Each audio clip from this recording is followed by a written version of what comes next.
இந்த 2026 உங்களோட ஆதரவு யாருக்காரு? டிவி கேட்குறோம். எதனால?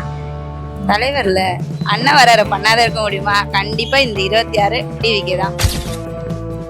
இந்த 2026 தேர்தல்ல உங்களோட ஆதரவு யாருக்காரு? ஆதரவு உதயசூரியன் தான் கை போவோம், எதுக்கும் போவாது. ஏதோ நமக்கு ஒரு 1200 ரூபாய் தராங்க, இப்போ 5000 கொடுத்தாங்க.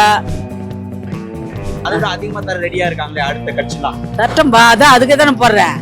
எந்த கட்சியில எந்த கட்சி போனாலும் மாற மாட்டேன், இதே கட்சி தான். வீட்டுக்காரர் எப்படி ஒரே ஒருத்தரா அதே மாதிரி தான் கட்சி.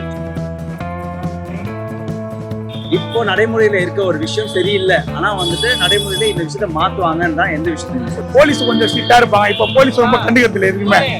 கஞ்சா அங்க வித்தா கூட இங்க அவங்க வேலையை பாக்குறாங்க. மாத்திரை ஊசி பயங்கரமாலாம் போதிப்போம். இந்த 2026 தேர்தல்ல உங்களோட ஆதரவு யாருக்காரு? டிவிக்கே தான். இந்த 2026 தேர்தல்ல உங்களோட ஆதரவு யாருக்காரு? இந்த வாட்டி டிவிக்கே தான். இந்த எலெக்ஷன் 2026 உங்களோட ஆதரவு யாருக்காரு? நான் விஜய் சாருக்கு தான் போடுவேன். இந்த 5 ஆண்டு காலத்துல வந்துட்டு டிஎம்கே ஆட்சியில உங்களுக்கு நடந்த பயனுள்ள விஷயங்கள் ஏதாவது இருக்கா? ஒண்ணுமே இல்லை. டிஎம்கே ஆட்சியில வந்துட்டு உங்களுக்கு என்ன பயன் அடைஞ்சது? எனக்கு எதுவுமே இல்லை ஐயா, உண்மையை சொன்னா.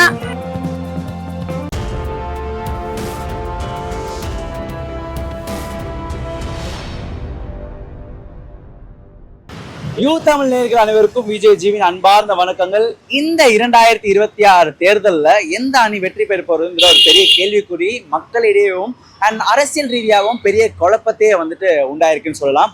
இன்னைக்கு மக்களுக்கு போய் பல விஷயங்கள் கேட்க போறோம். எந்த அணிக்கு உங்களோட அந்த ஒரு விரல்களை நீங்க வைக்க போறீங்கன்ற ஒரு விஷயத்தையும் அண்ட் எதுக்காக நீங்க அந்த அணியை நீங்க வந்துட்டு சூஸ் பண்ண போறீங்கன்ற பல கேள்விகள் நம்ம கேட்க போறோம் மக்களிடையே. மக்கள் யாரை சூஸ் பண்ண போறாங்க, யாரை ஓட் பண்ண போறாங்க அண்ட் எந்த அணி வந்துட்டு இந்த சிஎம் அந்த கேண்டிடேட்டான நம்ம அடுத்த முதல்வர் ஆக போறான்ற பெரிய கேள்விக்குறியோட பல விஷயங்கள் பேசலாம். வாங்க போலாம்.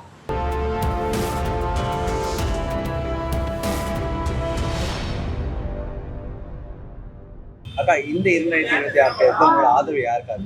டிவி கேட்குறோம். எதனால டிவி? தலைவர்ல அண்ணன் வராரு, பண்ணாத இருக்க முடியுமா? கண்டிப்பா இந்த 26 டிவிக்கே தான். இந்த டிஎம்கே ஆட்சியில உங்களுக்கு எந்த ஒரு விஷயம் பயனா இருந்ததா? இல்ல.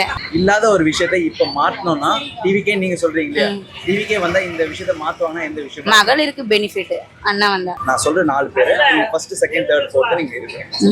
இப்ப நடைமுறையில இருக்க ஒரு விஷயத்த கண்டிப்பா இவர் வந்தா மாத்துவார்னா எந்த ஒரு விஷயம்? அதான் சொன்ன, பொண்ணுங்களுக்கு பாதுகாப்பு உண்டு, அல்லாத ஹெல்ப் பண்றாரு, அது போதும். இல்லாத இடத்துக்கு எவ்வளவு பேருக்கு ஹெல்ப் பண்ணிக்கிறாரு, அதுவே போதும். பெரம்பூர்ல நிக்கிறாரு, அந்த தொகையில அண்ணன் கண்டிப்பா கழிப்பாரு. 2026 தேர்தல் உங்களோட ஆதரவு யாருக்கா இருக்கும்? என்னுடைய ஆதரவு பொறுத்த வரைக்கும் இப்ப இருக்கிறதுல எக்ஸ்பீரியன்ஸ் ஹேண்டுன்னு பார்க்க போனா experience hand and nominal politics பண்ணிக்கிட்டு இருக்கிறது ஸ்டாலின் தான் பெட்டரா இருக்கு. விஜய் புது ஆளுக்கு நம்ம சப்போர்ட் பண்ணலாமான்னு தான் ஒரு மூடு வருது. பட் விஜய்க்கு என்ன எக்ஸ்பீரியன்ஸ் காணாது. ஸோ எக்ஸ்பீரியன்ஸ் இன்னும் கொஞ்சம் கெயின் பண்ணுற வரைக்கும் ஸ்டாலினே மெயின்டைன் பண்ணுறது பெஸ்ட்டு. ஏடிஎம்கேல அவங்கள பற்றி சொல்கிறதுக்கே இல்லை. எல்லாம் அவங்க சசிகலா குரூப் எல்லாம் அதில் இருந்தது தான். அந்த குரூப் எல்லாம் எந்த ப்ரிசனில் இருந்தாங்க, 4 வருஷம் 4.5 வருஷம் பிரிசன்ல இருந்து வெளில வந்த குரூப்பு. அடுத்த எலெக்ஷன்ல வேற மாதிரி நம்ம சப்போர்ட் பண்ண வேண்டியது இருக்கும்னு நினைக்கிறேன். சரி, நீங்க இதுதான் என்னோட ஒப்பீனியன். 4 பேர்கள் சொல்றேன், உங்களோட வரிசை நீங்க அவங்க 4 வரிசைப்படுத்தலாம். சரிங்களா? ஸ்டாலின் அவர்கள், எடப்பாடி அவர்கள், சீமான் அவர்கள், விஜய் அவர்கள் 4 பேர் நீங்க வரிசைப்படுத்தலாம்.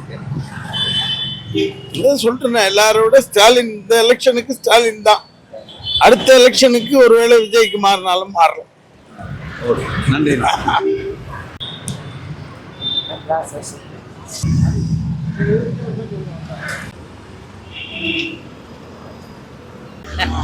ஹலோ, சொல்லுங்க. உங்க பேரு? என் பேர் ராஜம். சரிம்மா, இந்த 2026 தேர்தல்ல உங்களோட ஆதரவு யாருக்கா இருக்கும்? என் ஆதரவு உதயசூரியன் தான் கை போவோம், எதுக்கும் போவாது. வாயில சொல்லலாம், வட சொல்லலாம் விஜய்க்குன்னு, ஆனா இதுக்கு தான் போவோம். ஏன்னா எங்கள் அப்பா காலத்துலேருந்தே உதயசூரியன் தான், ஆனால் இதுதான் போவோம். ஏதோ நமக்கு ஒரு 1200 ரூபாய் தராங்க, இப்போ 5000 கொடுத்தாங்க, விதி பணம் போட்டாங்க, எல்லாம் அவங்க சாப்பிட்டுட்டு துரோகம் பண்ண முடியுமா? யாருன்னா கேட்கறவும் போடுறேன், அவ்வளோதான். அப்போ நீங்க சொல்ற விஷயம் கரெக்ட் தாமா. ஆனா வந்து நீங்க சொல்றீங்க 1500 ரூபாய் தராங்க, இப்ப 5000 ரூபாய் தந்தாங்கன்னு. அதோட அதிகமா தர ரெடியா இருக்காங்களே அடுத்த கட்சிலாம். தட்டம்பா, அதான் அதுக்கு தானே போடுறேன். எந்த கட்சியில எந்த கட்சி போனாலும் வர மாட்டேன். இதே கட்சி தான். வீட்டுக்காரர் எப்படி ஒரே ஒருத்தரா அதே மாதிரி தான் கட்சி. நல்லதோ கெட்டதோ. நல்லதோ கெட்டதோ. ஆமா. இந்த 5 ஆண்டு காலத்துல வந்து டிஎம்கே ஆட்சியில இந்த விஷயங்கள் பண்ணாங்க. அது இன்னும் பெருசா அளவுல பண்ணோம்னா அடுத்த ஆட்சியில அவங்க வந்தா என்னவா இருக்கும்? அது அவங்களுக்கு தான் தெரியும். எனக்கு என்ன தெரியும்? கொடுத்தா நாங்க வாங்கிக்க போறோம். அதான் உண்மை. அதுதான். ஆமா. அவ்வளவு. சரி, ஒரு விஷயம் அடுத்த ஆட்சியில இந்த விஷயம் கண்டிப்பா வரணும்னா எந்த ஆட்சி வந்தாலும் எந்த விஷயம் மாற்றணும் நீங்க நினைப்பீங்க? எனக்கு அதெல்லாம் தெரியாப்பா, நான் படிக்கலப்பா. எனக்கு திமுக தான், எங்க அப்பா காலத்துல திமுக. அதே திமுக தான் ஓட்டு போட்டு வரேன். ஆமா. கை மாறாது. கை மாறாது.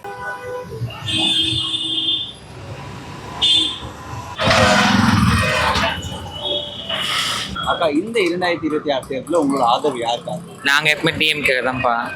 எதனால டிஎம்கே? ஏன்னா எங்களோட வாழ்வாதாரமே என்னன்னு தெரியாத நாங்கள் வாழ்ந்துட்டு இருந்த வாழ்க்கையில எங்களுக்குன்னு ஒரு தகுதி கொடுத்து, இந்த திருநங்கை என்ற ஒரு பேர் கொடுத்து எங்களை வாய வச்சு நல்லா இருக்கணும்னு சொல்லிட்டு எங்களுக்குன்னு தனி பயிற்சி எல்லாம் கற்றுக் கொடுத்து ஒரு நல்ல நிலைமைக்கு கொண்டு வந்திருக்கு டிஎம்கே. ஓகே. இந்த 5 ஆண்டு காலத்துல ஒரு விஷயம் நல்லா பண்ணியிருக்காங்க. அது அடுத்த எலெக்ஷன்ல ஜெயிச்சுட்டு அது ஒன்றும் நல்லா பண்ணா எந்த ஒரு விஷயமா இருக்கு? இந்த ஆண்டுலயே வந்து இப்பயும் எங்களுக்கு டெல்லியில ஒரு மசோதா நடந்துட்டு இருக்கு. திருநங்கை வந்து அந்த ஆதி காலத்துல வந்து அரவாணிகள் என்ன அழைச்சிட்டு இருந்தாங்கன்னு சொல்லிட்டு அதே அரவாணிகள் தான் அழைக்கணும் அப்படின்னு சொல்லிட்டு ஒரு மசோதா திருப்பி கொண்டு பில் பாஸ் பண்ண ரெடி பண்ணிட்டாங்க. ஆனா அது பாஸ் பண்ணக்கூடாது. ஏன்னா எங்களுக்கும் நல்ல தகுதி கொடுத்து நல்ல பேர் கொடுத்து திருநங்கைன்னு சொல்லிட்டு திருநங்கை வந்து இப்போ என்ன திருநங்கைன்னு சொல்லிட்டு ஒரு பேர் கொடுத்து அவ்வளோ கஷ்டப்பட்டு இந்த டிஎம்கே ஆட்சியில் எங்களுக்கு கொண்டு வந்த பேரை வந்து பில் பாஸ் பண்ணி அதை கேன்சல் பண்ணுறதுக்கு எவ்வளோ முயற்சியெல்லாம் நடக்குது. அதெல்லாம் வேண்டாம், தவிர்க்கணும்னு சொன்னால் நாங்களும் போராடி தான் இருக்கிறோம். எங்களுக்கு இது டிஎம்கே தாங்க தேவை. எந்த ஆட்சி வருதுன்னு கவலை கிடையாது. எங்களுக்காக போராடுற ஒரு ஆட்சி இந்த ஆட்சி மட்டும்தான். சரி, 5 ஆண்டு அரசியல் இதுல டிஎம்கேயோட இதுல வந்து உங்களுக்கு பயனான ஒரு விஷயங்கள் எதுவாக? எங்களுக்கு பியூட்டிஷியன் கோர்ஸ் கற்றுக் கொடுத்தாங்க. அது மூலியமா ஒரு 50,000 லோன் வந்துச்சு. அதை வச்சு எங்களால் ஒரு பியூட்டிஷியன் திங்ஸ்லாம் வாங்கி யாருன்னா வெட்டிங்க்கோ இல்லை ஒரு ரிசப்ஷனுக்கோ ஒரு மேக்கப் யாருன்னா பண்ணணும்னா கூப்பிட்றவங்களும் போய் பண்ணுறோம் நாங்கள். இல்லைன்னா எங்களோட வாழ்வாதாரத்துக்கு எது பயன்படுமோ அதை பயன்படுத்தி போயிடணும். அது உங்களோட ஒரு தனிப்பட்ட ஒரு விஷயம். மக்களுக்கு எந்த ஒரு விஷயம் அதிக அளவுக்கு பயனாக இருந்தது? மக்கள் வந்து இன்னும் எங்களை புரிஞ்சுக்காதான் மனசு கஷ்டமே. ஏன்னா இவங்கெல்லாம் இப்படிதான் யோசிக்கிறாங்கப்பா, அது முதல் தப்பு. எங்களுக்கும் மனசு இருக்கு, எங்க மனசுலயும் ஒரு ஆசை இருக்கு. அந்த ஆசையை வந்து உங்களால் நிறைவேற்ற முடியாது, ஆனா நாங்க தான் நிறைவேற்றிக்க முடியும். எங்களோட ஆசையை வந்து அங்கே யாசம் கேட்கறதோ இல்லை பாலியல் தொழில் பண்றதோ அது மட்டும் தான் மெயின் மென்ஷன் பண்றாங்க. அவங்க இப்படி அராஜகம் பண்றாங்க, இந்த அமக்கெல்லாம் பண்றாங்க சொல்லிட்டு மென்ஷன் பண்ணிடுறாங்க. ஏன் ஆண்களை திருடன் இல்லையா, பெண்களை திருடன் இல்லையா, ஆண்களை பாலியல் பண்ணலையா, பெண்களை பாலியல் பண்ணலையா, எல்லாத்துலயும் நடக்குது. ஆனா அதெல்லாம் வந்து வெளிப்படையா வரல. சும்மா அது நியூஸ்ன்னு கொண்டு வருவாங்க, நியூஸ்ன்னு கொண்டு அதை க்ளோஸ் பண்ணிடுவாங்க, அவ்வளோதான் முடிஞ்சு. ஆனா அதுக்கான தண்டனை கிடையாது. ஆனா எங்களோட கதையை மட்டும் பாரு, அவங்களா இப்படிதான், அவங்க அப்படித்தான் அராஜகம் பண்ணுவாங்க தான் அப்படின்னு சொல்லிட்டு எங்களை அப்படியே மென்ஷன் பண்ணி பொதுமக்களிடம் எங்களுக்கு ஒரு இடையூறு இல்லாம தான் நல்லா இருக்கும். சரிக்கா, 4 பேர்கள் மட்டும் சொல்றேன். அந்த 4 பேர்களை நீங்க எந்த வரிசையில வந்து 1, 2, 3, 4 இருக்கிறீங்கன்னு சொல்லி சொல்லுங்க. ஸ்டாலின் அவர்கள், எடப்பாடி அவர்கள், சீமான் அவர்கள், விஜய் அவர்கள். ஸ்டாலின் தான் அவர் முதல் இடத்துல வச்சிருக்காங்க. 1, 2, 3, 4 அப்படியே பேர் 4 சொல்லுங்க. முதல் இடத்துல, 2வது இடத்துல, 3வது இடத்துல, 4வது இடத்துல. ஏன் மற்றவங்களாம் நான் வைக்கணும் எனக்கு அவசியம் கிடையாதுங்க. எனக்கு ஒரு இடம் தான் போதும். ஏன் நான் மாத்திட்டு போனோம்? என் கொள்கை ஒண்ணுதான், மற்றவங்களுக்காக மாத்தணும் அவசியம் கிடையாது. அவங்க தான். இந்த 2026 தேர்தலில் உங்களோட ஆதரவு டிஎம்கே தான். நன்றி. இந்த 2026 தேர்தலில் உங்களோட ஆதரவு யாருக்கா இருக்கும்? நம்ம ஆதரவு வந்து ரெட்டலைக்கு தான்ப்பா, எடப்பாடி. ஏன் எதனால ரெட்டலைக்குன்னு சொல்றேன்? ஏன் இதெல்லாம் ஓப்பனாக சொல்ல, நம்மளே டிஎம்கே தான்ப்பா போனாடி போட்டோம். அப்போ வந்து நம்ம இவங்க ஆண்டாங்க, இவங்களோட அரசியல் சரியில்லை, இந்த வாட்டி டிஎம்கே கொடுத்து பார்ப்போம் எப்படி பண்ணுறான்னு பார்க்கலான்னு நினச்சோம். டிஎம்கே கொடுத்து அதோட கேவலமாக தான் இருக்குது. எது எடப்பாடி ஆட்சி இருக்கும்போது எப்படி இருந்ததோ அதோட கேவலமாக தான் இருக்குது டிஎம்கே ஆட்சி. அதனால் அதுக்கு எடப்பாடி ஆட்சி பெஸ்ட்டு, இல்லைனா விஜய். ரெண்டுத்தில் யாருன்னா ஒருத்தர் புதுசாக வரவும் பார்க்கணும், இல்லைனா ஆல்ரெடி அவங்களுக்குலாம் கொஞ்சம் எக்ஸ்பீரியன்ஸ் இருக்குது ஏடிஎம்கே. அதனால் நான் சரி ரெண்டுத்தில் பார்த்துல ரெட்டலைக்கே போட்டுடலாம் அப்படின்ட்டு ஒரு ஐடியா இருக்குது. சரி, ஆட்சிக்கு வந்தால் இந்த ஒரு விஷயத்த மாற்றுவாங்க. நீங்கள் ரெட்டலைன்னு சொல்கிறீங்களே, இப்போ நடைமுறையில் இருக்க ஒரு விஷயம் சரியில்லை, ஆனால் வந்துட்டு நடைமுறையில் இந்த விஷயத்த மாற்றுவாங்கன்னு தான் எந்த விஷயத்த நீங்கள் சொல்லுங்கள்? மாற்றுவாங்கன்னா நிறையா இந்த ரவுடிசம், அப்புறம் ஏகப்பட்ட லஞ்சம், ஊழல் நிறையா இருக்குது, அதை மாற்றுவாங்க. மோஸ்ட்லி பார்த்தோன்னா எங்கேயும் அவ்வளோ எப்படி சொல்கிறது, போலீஸ் கொஞ்சம் ஸ்ட்ரிக்டா இருப்பாங்க. இப்ப போலீஸ் ரொம்ப கண்டுக்கிறது இல்லை எதுக்குமே. கஞ்சா அங்க வித்தா கூட இங்க அவங்க வேலையை பாக்குறாங்க. மாத்திரை ஊசி பயங்கரமாலாம் போகுது இப்போ. அது கொஞ்சம் ஏடிஎம் பேட்ச் வந்தா கொஞ்சம் கரெக்டா இருக்கும். போலீஸ் பவர் ஆயிடும், ஸ்ட்ரிக்டா அந்த அளவுக்கு பண்ணிப்பாங்க. சரி, 4 வரிசையில் மட்டும் கேள்வி கேட்குறேன். திரு ஸ்டாலின் அவர்கள், அதுக்கப்புறம் வந்துட்டு எடப்பாடி, நம்ம விஜய் அவர்கள், சீமான் அவர்கள், இந்த 4 பேர்ல எந்த வரிசையில் நீங்க எப்படி யாரை வைப்பீங்க? 4 வரிசையில 4வது இடம் முக ஸ்டாலின் வைப்பேன், 3வது சீமானு, 2வது விஜய், ஃபர்ஸ்ட் எடப்பாடி. நன்றி. ஓகேப்பா. இந்த 2026 தேர்தலில் உங்களோட ஆதரவு யாருக்கா இருக்கு? இந்த வாட்டி டிவிக்கே தான். எதனால டிவிக்கேன்னு சொல்றீங்க? இவ்வளோ நாள் போட்டது டிஎம்கே போட்டு எதுவுமே நடக்கல. ஆல்மோஸ்ட் 4.5 இயர்ஸ் முடிஞ்சிருச்சு. இப்போ வந்து உங்கள் கனவுகளை சொல்லுங்க, அதெல்லாம் என்ன இப்போ இவ்வளோ நாள் பண்ணியிருக்கலாமே. அது பண்ணியிருந்தா மக்களுக்கு ஒரு ட்ரஸ்ட் வந்திருக்கும். இப்போ எதுவுமே பண்ணாமல் இப்போ வந்து கடைசி டைமில் அப்போ ஓட்டுக்காக தானே. அதனால் அடுத்த ஆட்சியில் நிறைவேற்றப்படும்னா அடுத்த ஆட்சிக்கெல்லாம் டைம் கொடுக்க மாட்டோம். புதுசாக வரவங்க பார்க்கலாம், இவ்வளோ சொல்கிறாங்க, விஜய்க்கு தான். ஓகே, நான் இப்போ இருக்கக்கூடிய நடைமுறையில் இருக்கக்கூடிய ஒரு விஷயம், விஜய் வந்தா இந்த விஷயத்தை மாத்துவார்னா எந்த விஷயமா இருக்கு? அவர் ஆல்மோஸ்ட் நிறைய சொல்லிட்டாரு. பெண்களுக்காக இருக்கட்டும், எல்லாருக்குமே என்ன பண்ண போற எல்லா திட்டமும் நாங்களும் கேட்டோம். சேஃப்டி அண்ட் ப்ரிகாஷன்ஸ் எல்லாமே நல்லா ஸ்ட்ரிக்ட்லியாக கொண்டு வர போறேன்ட்டு. டிஎம்கே ஆட்சி திருப்பியும் இந்த ஆண்டு வந்துடுச்சுன்னா என்ன விஷயங்கள் எப்படி இருக்கும்? மக்களுக்கு எப்படி அந்த விஷயத்தை மறுபடியும் கஷ்டப்படணும், அவ்வளோதான். முதல்ல இருந்து ஆரம்பிக்கணும், அவ்வளோதான். ஏன்னா இவ்வளோ நாள் என்ன கஷ்டப்பட்டோமோ அதே தான் திருப்பி ஆரம்பிக்க போகுது. அவர் வரக்கூடாதுன்னு சொல்லிட்டு நிறைய பண்றாங்க விஜய்க்கு. ஆனா புதுசா ஒருத்தருக்கு சான்ஸா கொடுப்போமே. வந்தவங்களே வந்து இது வரைக்கும் என்ன பண்ணாங்கன்னு பார்த்தாச்சு. புதுசா வரவங்க அவங்களுக்கும் ஒரு வாய்ப்பு கொடுக்கணுமே. அவங்களே இவ்வளவு எல்லாம் பண்றேன், லஞ்சம் இல்லாத ஆச்சு, ஊழல் ஆச்சுன்றாங்க. பார்க்கலாம். சரி, நான் இது எல்லாம் சொல்றீங்க. இப்போ வந்துட்டு 4 வரிசையில 4 விஷயங்கள் கேட்கிறேன். இந்த 4 பேரை வந்து எந்தெந்த வரிசையில நீங்க வைப்பீங்கன்னு சொல்லி நீங்க சொல்ல போறீங்க. சொல்லுங்க. திரு ஸ்டாலின் அவர்கள், எடப்பாடி அவர்கள், சீமான் அவர்கள், விஜய் அவர்கள், இந்த எந்த வரிசையில நீங்க வைப்பீங்க? ஸ்டாலின் வந்து 4வது இடம், அதுக்கப்புறம் எடப்பாடி 3வது இடம், சீமான் 2வது இடம், டிவிக்கு விஜய் தான் ஃபர்ஸ்ட். எல்லா கட்சியும் என்ன சொல்றாங்கன்னா வந்து டிவிக்கெல்லாம் ஒரு கட்சியே இல்லைன்ற மாதிரி சொல்றாங்க. ஆமா, ஆரம்பம் இப்பதான் ஸ்டார்டிங் இது பண்றாங்க. எதுவுமே ஆரம்பத்துல வந்து தடங்கள் வரதா செய்யும். அதை தாண்டி ஒரு சான்ஸ் பார்க்கலாமே, ஓட்டிங் யாருக்கு தான் அதிகமா வருதுன்னு. இவ்வளவு தூரம் நடந்தது எல்லாம் பார்த்துட்டு தான் இருந்தாங்க. எலெக்ஷன் அதுக்கப்புறம் யாருக்கு ஓட்டு அதிகமா ஜெயிக்கிறாங்களோ இல்லையோ, வாக்காது அவங்களுக்கு ஒரு சில இடத்துல தொகுதி கிடைக்கும். படிப்படியா அப்படியும் ஆனா சான்ஸ் கிடைக்கலாம். ஸ்ட்ரைட்டா வந்துட்டாருன்னா ரெக்கார்டு அது கண்டிப்பா டிஎம்கேக்கு பெரிய அசிங்கம் அது. இந்த 5 ஆண்டு ஏன்னா எல்லா இடத்துலயும் இப்போ ஒரு பிரச்சாரம் பண்ணும்போது கூட அதை பண்ண விடாம தடுக்கிறாங்க. அதுக்காகவே யோசிச்சாச்சு, அவ்வளவு பண்றேன்னா அப்ப அவனுக்கு தான் ஓட் பண்ணணும் அப்படின்ட்டு. அப்படி சொல்றீங்க. இந்த 5 ஆண்டு காலத்துல வந்துட்டு என்ன விஷயம் மக்களுக்கு பண்ணிருக்காங்கன்ற ஒரு விஷயம் என்ன விஷயமா தெரிஞ்சது டிஎம்கே சைட்ல? அவங்க கேட்டா எவ்வளவு விஷயம் சொல்லுவாங்க, இதெல்லாம் பண்ணிருக்கேன்னு. ஆனா இருக்கிற ஜனங்க வந்து கஷ்டப்படுறவங்க கஷ்டப்பட்டு தான் இருக்கான். விலைவாசி உயர்ந்ததை தவிர ஆளுங்களுக்கு சம்பளம் யாருமே உயர்வா கிடைக்கல. அதே மாதிரி அவங்களுக்குள்ளேயே ஹெல்ப் பண்ணிக்கிட்டு ஹெல்ப் இல்லை, தெரியாத ஒரு நபருக்கு பண்றதுக்கு பேர் தான் ஹெல்ப். அதனால என்ன திட்டம் கொண்டு வந்தாலும் ஃபர்ஸ்ட் தெரியாத ஆளுங்களுக்கு ஜனங்களுக்கு வெளியில கொண்டு போய் பண்ணுங்க, தானா அவங்க பேரை சொல்லுவாங்க. பண்ணவங்களுக்கே திருப்பி பண்ணா அவங்க மட்டும் தான் சப்போர்ட் பண்ணுவாங்க. பண்ணாதவங்களுக்கு பண்ணாதான் அது 10 பேர் இல்லை 100 பேருக்கு தெரியும். சூப்பர்ண்ணா, நல்லா சொல்லிட்டீங்க. கடைசியான ஒரு கேள்வி, டிவிக்கே வந்துச்சுன்னா வந்துட்டு உங்களோட விஷயங்கள் ஏதோ ஒரு விஷயங்கள் அவங்க கண்டிப்பா இதை ஒரு நடைமுறைக்கு எடுத்துட்டு வருவாங்கன்னா ஏதாவது ஒரு விஷயம் இருக்கா? அதுவும் அவன் இதுல சொல்லிட்டாங்களே புதுசா, இப்போ மக்களுக்கு தேவைன்றது அவங்க வீட்டுக்கு போய் டைரக்டா கேளுங்க, அவங்க தொகுதிக்கு அவங்க வீட்டுக்கிட்டே போய் கேளுங்க என்ன பிரச்சனைன்னு. இப்போ இவங்க வந்து யாரும் கேட்டது இல்லைல்ல. உங்க கனவுல சொல்லி ஃபார்ம் மட்டும் தான் இது பண்றாங்க. அவங்க வந்து டைரக்டா போய் வீட்டுக்கே போய் உங்களுக்கு என்ன பிரச்சனை, என்ன கஷ்டம் இருக்கு, என்ன பண்ணணும், அடுத்த கட்டம்ன்றது அவங்க டைரக்டா மக்களோட பிரச்சனையை கேட்கறாங்கல்ல. ஒரு குரல் கேக்குது இல்ல, அத அப்படி கேட்கும் போது மக்களுக்கு ஒரு நம்பிக்கை வரும். இப்படி எல்லாம் வந்து கேட்கறாங்க, முன்னாடி வந்து யாரும் இப்படி கேட்கலையே, இப்படி பண்ணலையே, கேட்டுட்டோம், இப்ப இப்படி எல்லாம் நடக்குது, அப்போ கரெக்டா ப்ராப்பரா ரூல் பண்றாங்கன்ற மாதிரி தானே. அப்ப அவங்க வந்தா ரூலிங் கரெக்டா இருக்கும் தானே அர்த்தம். அப்போ இந்த ஆண்டு உங்களோட ஆதரவு டிவிக்கே தான். இந்த 2026 தேர்தலில் உங்களோட ஆதரவு யாருக்கா இருக்கும்? டிவிக்கே தான். எதனால டிவிக்கே? ஏன்னா விஜய் ஃபேன்ஸ், அதனால. அது போக அவர் நிறையா சொல்லியிருக்காரு, மக்களுக்கு நிறையா பண்ணணும் அப்படின்னு அறிக்கை விட்டுருக்காரு. அந்த அறிக்கை எல்லாமே சக்ஸஸ் ஆகணும். தாய்மாமன் சீரு, பெண்களுக்கு இலவச பஸ்ஸு, அந்த மாதிரி நிறையா சிலிண்ட்ரு, அந்த மாதிரி புதுசாக கொண்டு வந்திருக்கு. அது போக கேம்பஸ் கூட சொல்லியிருக்காப்புல, பெண்களுக்கு இந்த பேடெல்லாம் கொடுக்கணும். அதெல்லாம் நல்ல புதுசாக இருக்கா, அதெல்லாம் யூஸ் ஆகும்னு அப்படி சொல்றீங்க. இந்த 5 ஆண்டு காலத்துல வந்துட்டு டிஎம்கே ஆட்சியில உங்களுக்கு நடந்த பயனுள்ள விஷயங்கள் ஏதாவது இருக்கா? ஒன்றுமே இல்லை.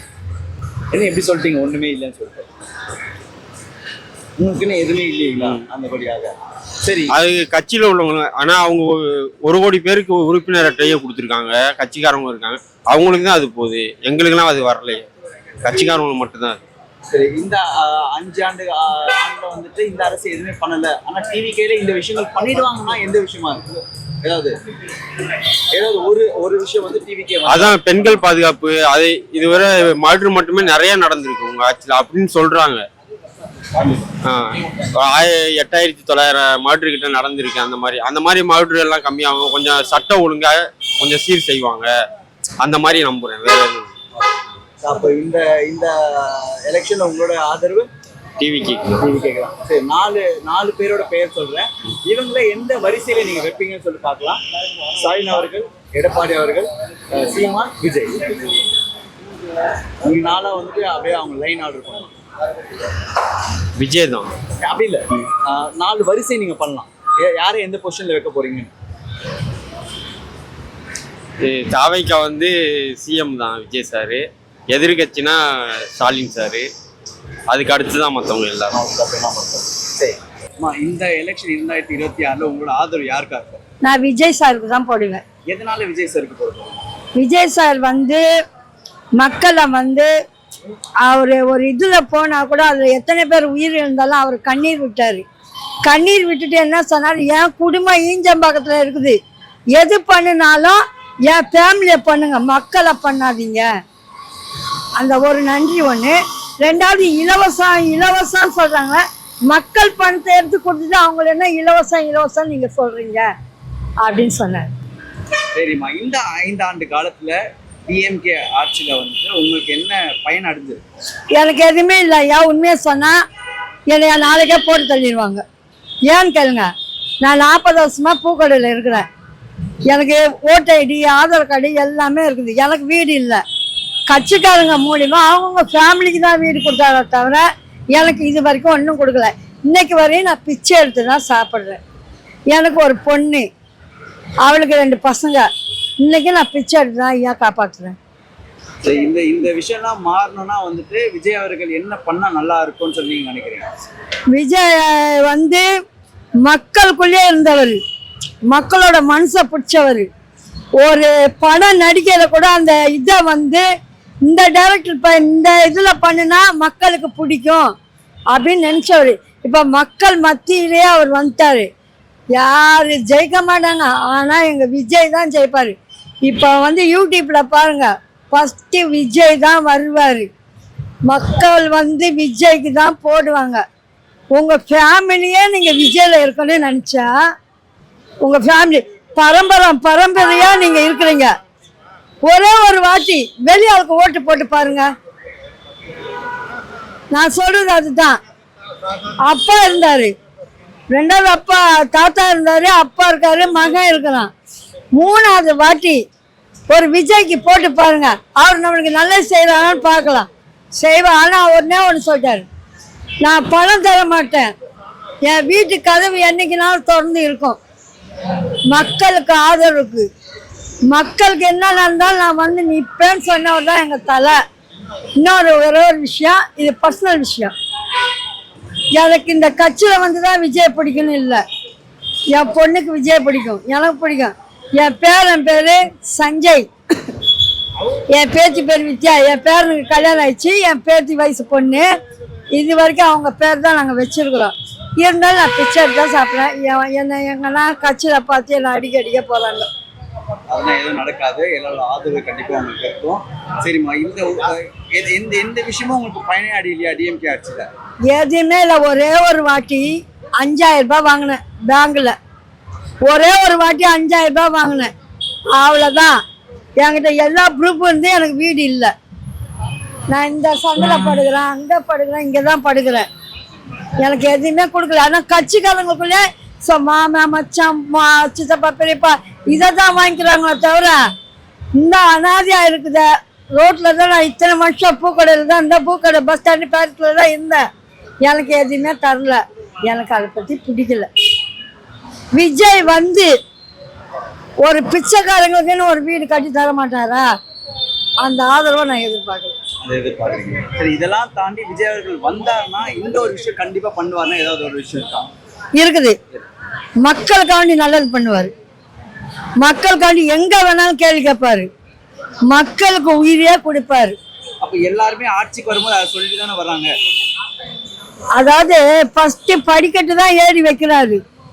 இன்னும் நான் 5 படிக்கட்டு இருக்குல்ல, அது ஏறின பிறகு அவர் என்ன செய்யறான்னு பார்த்துட்டு நான் உயிரோட இருந்தா ஒண்ணு அவருக்கு போடுறேன், இல்லை வேற யாருக்குன்னா போடுறேன். அழகா சொன்னீங்க. இந்த வருஷத்துக்கு உங்களோட ஆதரவு விஜய். நன்றிமா. இந்த 2026 தேர்தலில் உங்களோட ஆதரவு யாருக்கா? என்னோட ஆதரவு யாருக்குன்னா ஃபர்ஸ்ட் எடப்பாடியை தேர்ந்தெடுத்தோம். அவர் ஓரளவுக்கு சட்ட ஒழுங்கு அதாவது 100% கரெக்டாக பண்ணாருன்னு சொல்ல முடியாது. சரி, அவரால் முடியல. சரி, இடையில வந்த ஒரு சிஎம் ஆனதுனால அனுபவம் இல்லை, அதனால அவரால் யாரையும் கட்டி காப்பாற்ற முடியல, ஃபுல் 100% சட்ட ஒழுங்கு காப்பாற்ற முடியல அப்படின்றதுனால அடுத்து ஸ்டாலின் அந்த வாயடி வாயாக வர்றதுனால தன்னிச்சையாக ஒரு செயல் எடுத்து சட்ட ஒழுங்கை நிலைநாட்ட முடியும் அப்படின்னு அடுத்து மக்கள் தேர்ந்தெடுத்தாங்க. இவர் அதை விட படுபாதாளத்தில் தான் போச்சு. சட்ட ஒழுங்கு சொல்லிக்கிற அளவுக்கு ஒன்றும் இல்லை. மெயின் மக்களுக்கு இலவசம் கொடுக்குறேன் ஃப்ரீ தரன்றதை விட சட்ட ஒழுங்கை நுணுக்கமாக கரெக்டாக கண்காணிச்சா அந்த முதலமைச்சர் மக்களை தேடி ஓட்டு கேட்க வேண்டிய அவசியமே இல்லை. எந்த முதலமைச்சரும் மக்கள் எதிர்பார்க்கறது இப்போ யாரும் அப்போ கட்டலில் தூக்கிட்டு ஓடுவாங்க உடம்பு சரியில்லைனா. இப்போ வீட்டுக்கு 4 வண்டி 3 வண்டி நிற்கிது.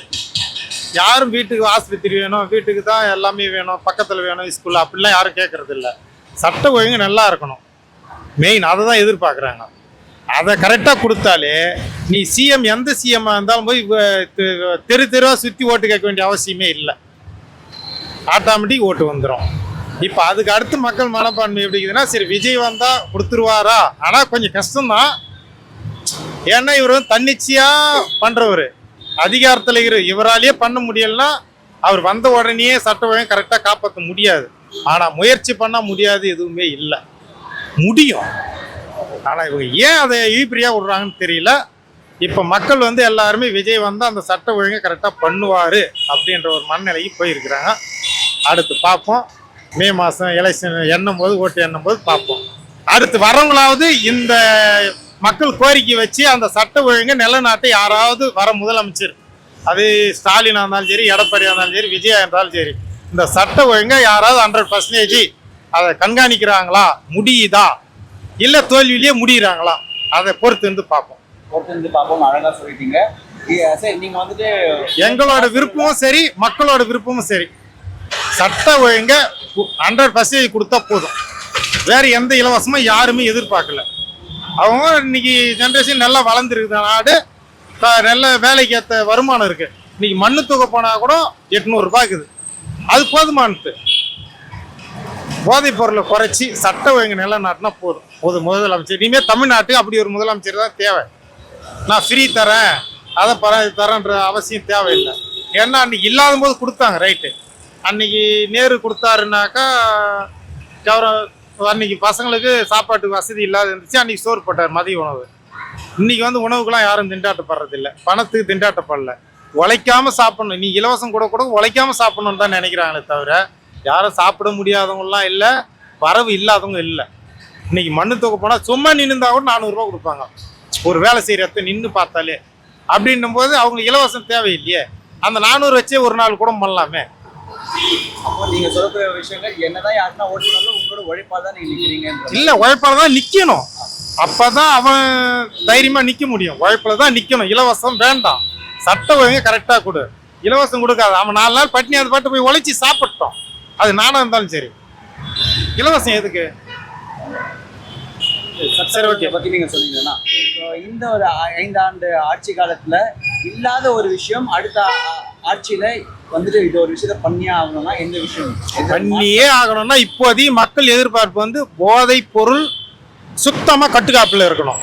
ஒயின் ஷாப்பு இறக்க முடியாது அப்படின்றாங்க. என்னோட கருத்து வந்து ஒயின் ஷாப் இல்லாம நிர்வாகம் பண்ண முடியாதுன்றது வந்து சாத்தியம் இல்லாதது என் கருத்து. ஒயின் ஷாப் இல்லைன்னா நிர்வாகம் பண்ண முடியும். எப்படி முடியும்னா அதுக்கும் காரணம் சொல்றேன். இன்னைக்கு வந்து 1 கோடி இன்னைக்கு ஒயின் ஷாப் வருமானம் வருதுறான்னா அதில் ஆக்சிடென்ட் ஆகி அடித்தடி ஆகி 1.5 கோடி ரூபாய் மருத்துவ செலவாகுது கவர்மெண்ட்டுக்கு. அப்போ இந்த 1 கோடி மீறி தான் செலவாகுதே தவிர அந்த பணம் வந்து கவர்மெண்ட்டுக்கு எது நல்ல யூஸ் இல்லை. அப்போ இந்த ஒயின் ஷாப் போதைப் பொருள் இல்லைன்னா ஆக்சிடென்ட் ஆகாது, வெட்டு குத்தாகாது, சட்ட ஒழுங்கு சீர்கேடு வராது. அப்போ வந்து மெடிக்கல் செலவு, ஆஸ்பத்திரி, டாக்டர் அதிகம் தேவையில்லை. போலீஸு நிறைய வேணும் சட்ட ஒழுங்கு காப்பாற்ற முடியலன்றாங்க. பற்றி இருக்கிற போலீஸு சட்ட ஒழுங்கு காப்பாற்றிக்குவாங்க. நம்ம தமிழ்நாடு போலீஸ் மாரி பிரில்லியன்ட்டானவங்க எந்த மாநிலத்திலையுமே இல்லை. இந்த போதைப் பொருளை கொண்டு வந்து விட்டு அவங்களால நிர்வாகம் பண்ண முடியல. அவங்க என்ன பண்ண முடியும்? அவங்களே பயந்து போகிற மாதிரி தான் இருக்குது. அப்படின்னும் போது சட்ட ஒழுங்கு கரெக்டாக தான் போதைப் பொருள் இல்லைனாலே எந்த நாடுமே வளர்ச்சி அடையுமே தவிர கீழே போகாது. ஆனால் மக்களை வந்து இதை சொல்லியே பிரைன் வாஷ் பண்ணி ஒயின் ஷாப்லாம் பண்ண முடியாது, நிர்வாகம் பண்ண முடியாது, அதான் வருமானம். அப்போ டேக்ஸி போடுறது, இப்போ வரி கட்டுறதுலாம் எங்கே போகுது? அது வந்து செலவில்லாத பணம், மக்களுக்கு மறுபடியும் திருப்பி வரப்போகிறது. ஆனால் குடிக்கிறது 100-150 ரூபா கொடுத்து நான் குடிக்கிறேன்னா அங்கே போய் வீந்து 1000 ரூபாய் அடிப்படும். எனக்கு 1000 ரூபாய்க்கு ஃப்ரீ வைத்தியம் பண்ணுவேன். அப்போ ஏன் 150 எப்படி ஒன்று கவர்மெண்ட்டுக்கு வருது? 150 காட்டி நான் என்ன பண்ணுறேன்? 150 கொடுத்துட்டு 500 ரூபாய் மாத்திரை வாங்கி போடுறேன். கவர்மெண்ட்டு எனக்கு செலவு பண்ணுறேன். அப்புறம் எப்படி அதில் நீ நிர்வாகம் பண்ண முடியும்? ஓகே ஒரே ஒரு லாஸ்ட் கேள்வி. கேளு. 4 பேர்கள் சொல்வேன், நீங்க அவங்க 4 பேரை எந்த வரிசையில பாக்குறீங்கன்றத மட்டும் சொல்லலாம். ஸ்டாலின் அவர்கள், எடப்பாடி, விஜய் அவர்கள், சீமான் அவர்கள், இவங்க 4 பேரை நீங்க எப்படி வரிசைப்படுத்துவீங்க? அப்படி வரிசைப்படுத்துவோம்னா இப்போ வந்து இன்னைக்கு ஜென்ரேஷனில் பேசுகிறத வச்சு சொல்லும்போது, அவங்க ப்ரெஸ் மீட்டு கொடுக்கறத வச்சு சொல்லும்போது, சீமான் பேசுறது 100% கரெக்டாக பேசுகிறாரு. ஆனால் சிஎம் ஆனால் அந்த பேசுகிற வரி பிரகாரம் அரசாட்சி பண்ணால் கரெக்டாக இருக்கும். ஆனால் பண்ணுவாரா? இப்போ இவங்க செய்கிறேன்னு சொல்கிறாங்க, 100 செய்கிறேன்னு வாக்குறுதி கொடுத்து 10 தான் நடைமுறைப்படுத்துகிறாங்க. அந்த மாதிரி அவரும் தோல்வியை தழுவுனா நாங்கள் என்ன பண்ண முடியும்? ஓகே, சரி, நன்றி.